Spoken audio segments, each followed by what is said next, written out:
try to. We should start doing like a little thing like Acquired does, where it's like us bantering for the first 20 seconds before we start actually like. It's different. I mean, that's what this could be. Podcast versus it could be this right now. What we're talking about, a little banter, you know. Acquired. Did I just quote another podcast? Like, Acquired. Everyone wants to be like them. No, but they're awesome.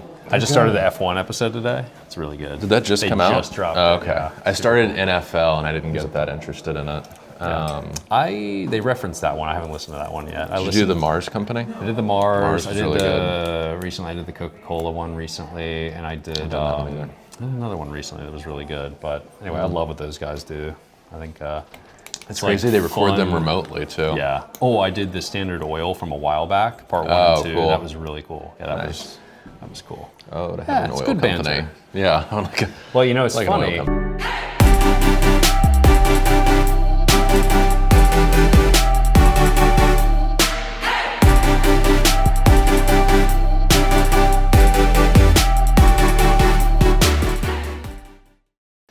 Hey guys, and welcome back to the Windsor Time channel. Today we're going to be talking about black tie watches that you can wear in your everyday life, because I think that's a cool thing to have in a collection if you can. But before we get into that, we're going to dive into what we are wearing today. Yep. You have something that is not black tie, but it is black. It is what are you quite wearing? Black and green. Not black tie at all. Didn't get the memo. But I'm wearing my Bell & Ross BR03-92 Night Loom, which is admittedly not a watch I wear all the time, but every single time I do, I love it. It's super fun. Yeah. Shockingly comfortable for a square. It is. And easy to read. Mm-hmm. But no, the colorway is awesome because even though it's a black watch on kind of a dark greenish olive strap with a lot of loom, it wears a lot of things really well. It does. And not only that, it's just fun. Like people always talk about like what millimeter size, what this, that, what makes sense with everything. And honestly, I could just put this on almost any time and it's just a fun watch to wear that has a lot of character and charm. It does. I've owned a few over the years, been lucky enough to, and you would, from looking at that, think, watches like Panerai or Breitling are quite large, but usually what I've found is, depending on the strap configuration, quite comfortable. I had one of those on rubber for years and absolutely loved it. Yeah. And they're cool watches. Yeah. Very cool. Honestly, the lugs are super short because they just really just pop right off the little square case. So it wears not super long for its size. It's a great watch. And, you and I were talking about this off camera, but we love Bell & Ross, and our rep, Eric, especially, is just fun to work with. The brand culture is a lot of fun. Yeah. Nothing's too serious. It's just a fun brand that's now got a lot of history. Yeah, Eric, and then I've been fortunate to work on a few projects with them. Georgia as well is awesome from their corporate office. But yeah, just a cool company that does a lot of different fun things. Totally. And it's still evolving. Totally. Still evolving. Evolving all the time.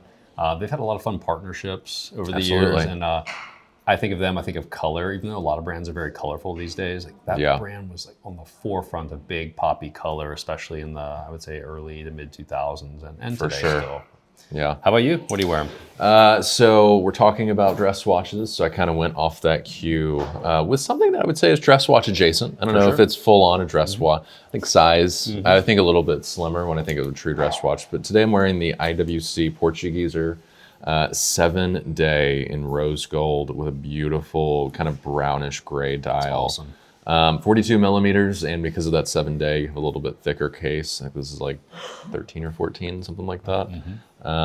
Wears it well. Like it makes sense. Phenomenal. It would feel too thin probably if it was much thinner. Absolutely. But as a menswear guy, of course, for many years, they did a partnership starting in 2011, I want to say, with Santoni.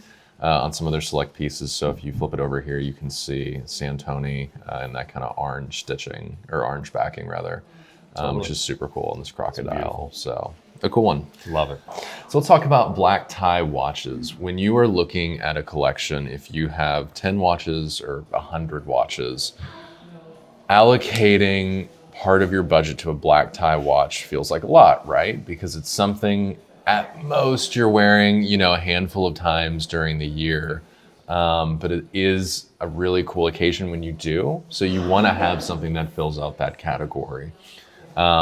what we've taken today are a few recent pieces we've gotten into the shop that fill that, but then I think can go beyond that into a variety of other settings. So when we're talking about black tie watches and dress watches, I'm thinking thin. I'm thinking possibly a precious metal, which we have here, and then an icon of design. So we have that in the Tank, and then Lange has, it's a newer brand by far than a Cartier, but several elements here that I think are really, really nice with their design language. So let's jump into the Cartier Tank. Let's do it. This is the men's Cartier Tank Must de Cartier, however you want to say it, XL. So the XL is going to have a date and a central seconds hand, along with that watchmakers for, which I think they have a lot of their stuff, but is a fun call out. Yeah, it's super cool. But a great watch, even though this is the XL, it's the bigger size. I think it still wears incredibly well on the wrists. Again, we'll have some good shots, but very thin as well for the amount of lug to lug that it takes up. But just a cool watch. You know, this comes on the black. When I had the medium back in the day, much smaller watch, I had it on a kind of a brown taupe that I ordered from Cartier.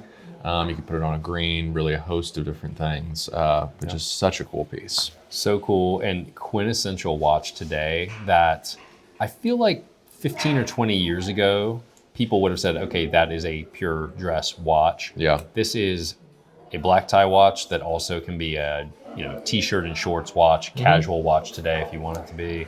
Yeah. Really does everything. Super cool. It is. I don't personally ever spend enough time with Cartier, and I love it every time I hold one and put one on. Yeah, I think, that with like some cool boots, denim, and a leather jacket is just like, in my mind, I don't own a motorcycle. I probably never will, but like that is just such a cool juxtaposition, I think, in that. But yeah, I mean, from a fashion perspective, Cartier, doesn't really get on the jewelry side more iconic than that. Yeah. And I think what they do in the watchmaking space is great. Obviously pieces like the Santos right now, and then the other myriad of versions of the Tank are kind of popping off.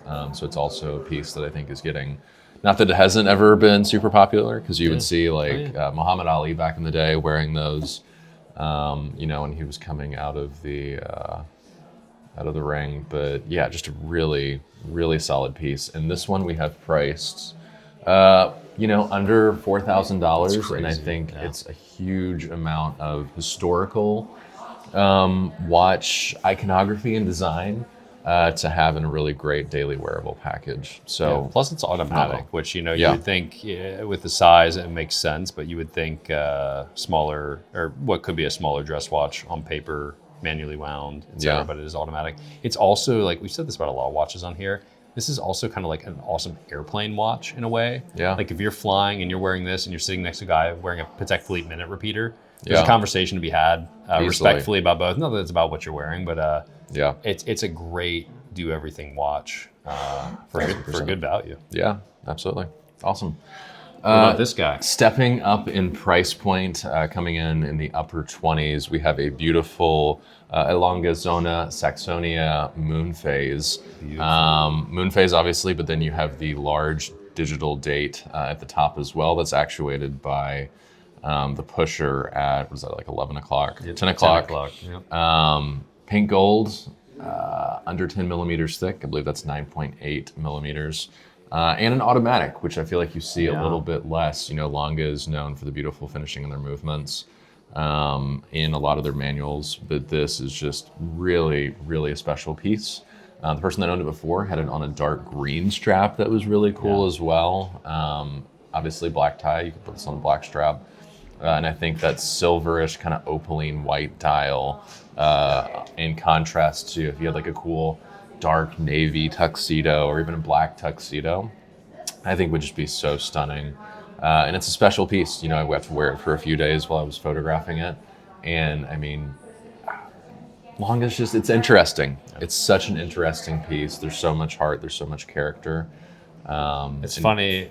Sorry, I'm going to interject, go for it. But as much as like, I'm so used to seeing Lange 1 with its asymmetry. And I think German design, that type of thing. This is about as German as it comes, being perfectly symmetrical as well. It still has that big date that the Lange one, incorporates to a degree. Yeah. But the symmetry on this watch is so stunning. Yeah. So beautiful. Absolutely. The Moonphase, I mean, the beautiful, stars you can see in that aperture are incredible as well. An easily adjustable date, obviously, like we said, at the 10 o'clock, and then you have another pin pusher down here that you can click on to adjust the Moonphase. It's another one too, where as much as we're talking about black tie watches, but I mean, on this strap or on a blue strap, a gray strap, whatever it is, very casual in its own way in today's world. Whereas a couple decades ago, wouldn't necessarily feel that way, but it can check a lot of boxes. Yeah, absolutely wonderful watch, a cool thing. And last thing I think we'll note on this is, you have your polished bezel and then some polishing here on the back, but in between, in that mid case, you have a beautiful brushing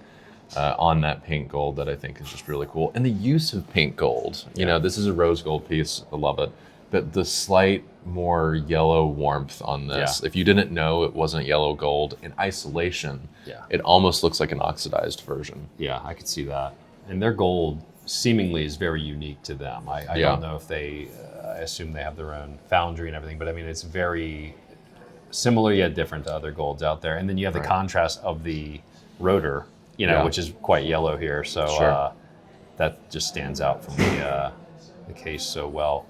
Well, that's it for today's video. I think that's just a movement we could look at pretty much all day. I could get lost in this thing. The bridge especially is just incredible. A balanced bridge. And we've said that about Langes on here before, but every time, each one is unique. They are. Super awesome. Its own little planet in there, Absolutely, it is. So both of these are available at the time of this filming on the website and live. So if you want to see more images, pricing, or other details, feel free to check it out there. As always, thank you guys so much for watching. We'll see you next time.